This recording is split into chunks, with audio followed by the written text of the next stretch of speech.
Assalamualaikum warahmatullahi taala wabarakatuh dan salam sejahtera kepada semua sidang pendengar. Anda bersama saya lagi Cikgu Syakir dalam video Jom Belajar BM.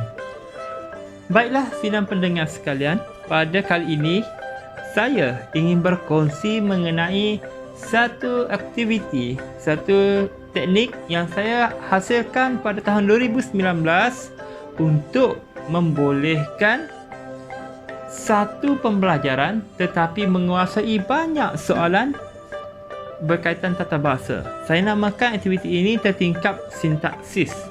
Apa itu tertingkap sintaksis dan tujuannya? Jom kita lihat.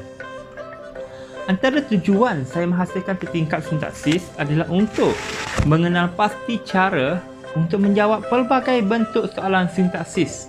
Pelajar akan tahu cara untuk menjawab beberapa bentuk soalan sintaksis dalam latihan ini. Kedua, pelajar dapat mengenal pasti melihat perbezaan bagi setiap bentuk jawapan. Yang ketiga, aktiviti ini biasanya saya buat dalam kumpulan, tapi boleh juga dilaksanakan secara individu. Saya biasanya buat dalam kumpulan dan secara tidak langsung akan dapat memupuk kerjasama dalam kumpulan. Yang keempat, membolehkan pelajar menguasai banyak kemahiran sintaksis sekaligus. 5 bentuk soalan sintaksis dikuasai dalam satu aktiviti pembelajaran. Bagus bukan? Dan yang kelima, dapat meningkatkan daya berfikir kerana pelajar perlu mengenal pasti cara-cara yang berbeza walaupun soalan yang sama. Baiklah, berikut merupakan jenis soalan sintaksis yang boleh digunakan. Tetapi jika guru ataupun murid ingin menambah baik dan menambahkan bentuk soalan sintaksis yang lain, jika boleh, silakan. Yang pertama, subjek dan predikat. Yang kedua, pola ayat. Yang ketiga, ayat biasa dan ayat songsang. Yang keempat, ayat aktif dan ayat pasif. Yang kelima, gabung ayat dan cerakin ayat ataupun ayat tunggal dan ayat majmuk. Berikut merupakan contoh pelaksanaan aktiviti secara berkumpulan yang saya telah buat di kelas saya pada tahun 2019 dan 2020. Ini adalah sesi perbentangan dan sesi menghasilkan jawapan yang mereka telah lakukan dalam kelas. Mereka akan bentangkan jawapan mereka untuk dinilai oleh kumpulan-kumpulan yang lain. Ini pula adalah template ataupun contoh untuk aktiviti secara individu. Jika murid ingin lakukan sendiri tanpa kumpulan, tanpa guru, mungkin buat di rumah ataupun sebagai latihan, boleh gunakan template ini. Ruang ikut saiz tulisan anda. Anda sesuaikan mengikut saiz tulisan anda lah. Dan jika guru ingin menghasilkan dan melakukannya dalam PDP kelas, berikut merupakan bahan-bahan yang diperlukan khususnya untuk buat satu kumpulan. Pertama, anda perlu kertas A4 7 helai yang anda akan gunakan 6 helai, tapi saya biasanya sediakan 7 jika ada kesilapan. Seterusnya, taip ringkasan seperti yang saya telah buat di bawah ini di atas setiap kertas A4. Kemudian print. Contoh ada saya sediakan selepas ini dan anda boleh lihat. Seterusnya, plastik untuk laminating 7 kerana 7 helai. Kalau ada 14 helai 2 kumpulan, maka 14 lah kertas plastik laminating. Mesin laminator 1, marker pen ikut kreativiti. Saya biasanya gunakan warna yang berbeza pada pelajar. Contohnya aktif pasif satu warna, songsang satu warna. Tapi jika cikgu nak gunakan sama warna, tiada masalah. Seterusnya ring seperti yang dalam gambar. Seterusnya penembuk kertas, penembuk lubang. Seterusnya kain picisan, sisa-sisa kain jika ada. Dan yang seterusnya adalah pemadam. Apa tujuannya? Nanti saya beritahu. Berikut merupakan contoh cara cikgu nak siapkan BBM tersebut. Selepas cikgu print semua kertas tersebut, cikgu boleh lihat ada tulisan di atas kan, soalan, lepas tu S dan P, subjek dan predikat, P dan A, pola dan pola ayat. Okay, so cikgu tulis saja di atas tersebut macam tu. Jangan letak di tengah, sebab di tengah pelajar akan tulis soalan dan jawapan. Buat di atas. Seterusnya di titik-titik hitam tersebut, cikgu tebuklah lubang dan gunakan ring untuk menghubungkan kertas-kertas yang telah diliminate tersebut. Setelah dimasukkan ring, kertas tersebut siap digunakan. Saya sengaja letakkan warna-warna yang berbeza supaya cikgu jelas bagaimana susunannya. Jika cikgu nak aplikasikan warna yang berbeza untuk BBM cikgu pun tiada masalah. Okey.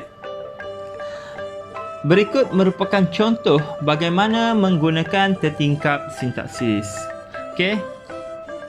Di ruang yang pertama, soalan, cikgu tulis soalan.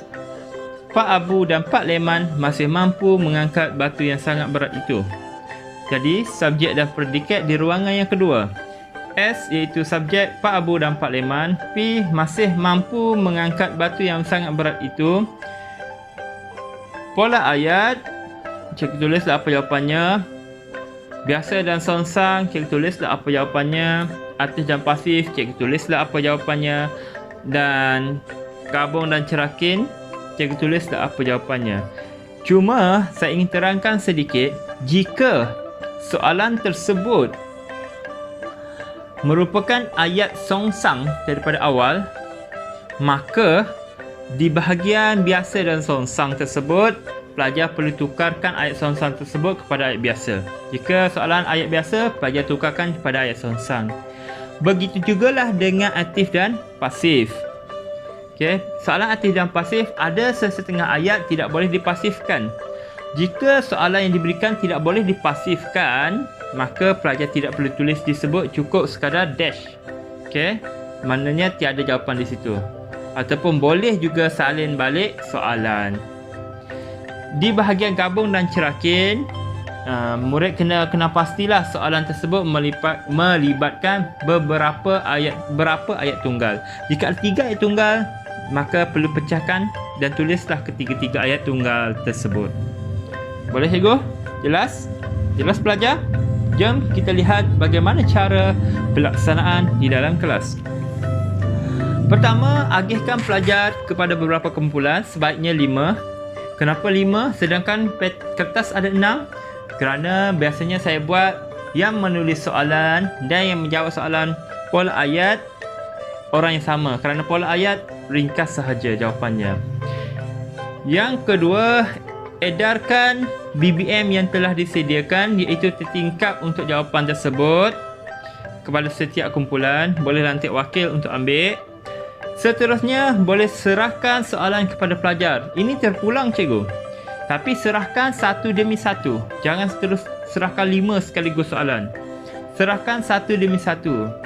Sama ada cikgu tulis di papan hitam, di papan putih, di papan hitam, pelajar buat, ataupun cikgu cetak bagi satu demi satu, ataupun cikgu tayang satu buat, dan seterusnya.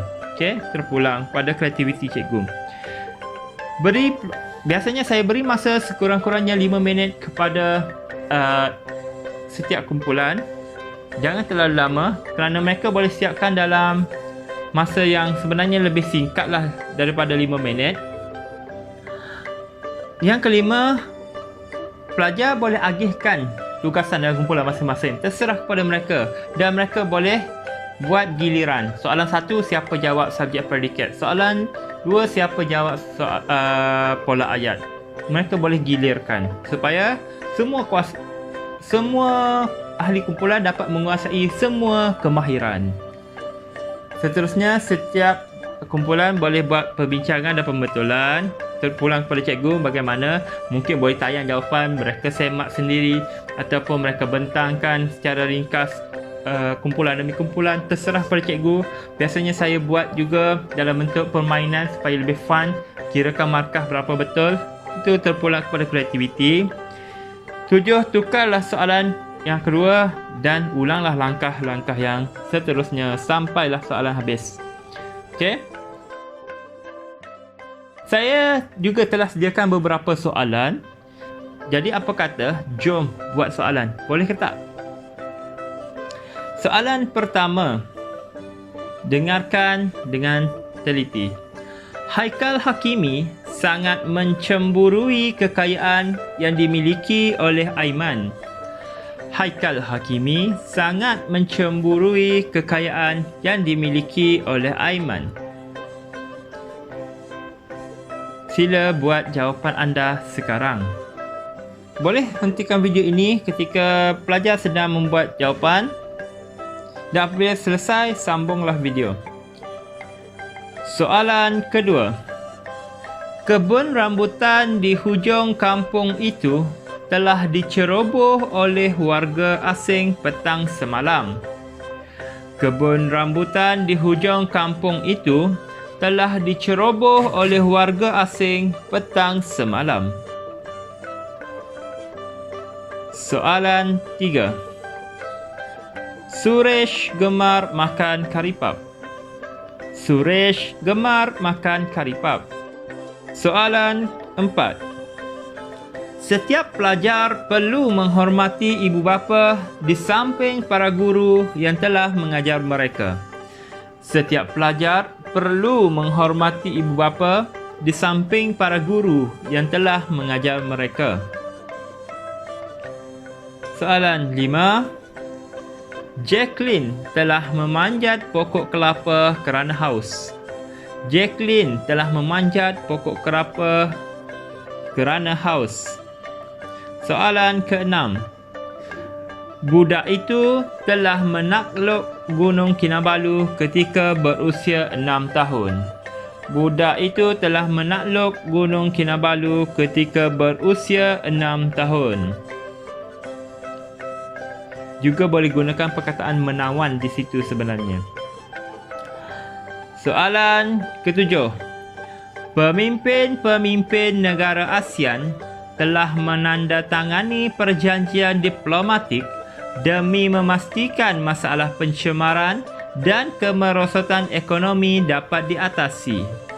Pemimpin-pemimpin negara ASEAN telah menandatangani perjanjian diplomatik demi memastikan masalah pencemaran dan kemerosotan ekonomi dapat diatasi. Baiklah, pelajar-pelajar, itu sahaja perkongsian daripada saya pada kali ini. Semoga video ini bermanfaat. Semoga anda semua berjaya. Belajar rajin-rajin, hormati guru dan ibu bapa demi keberkatan ilmu.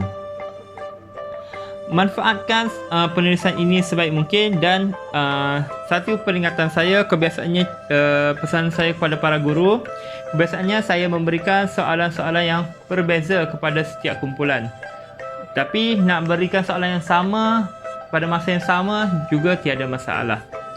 Baiklah, semoga kita berjumpa lagi.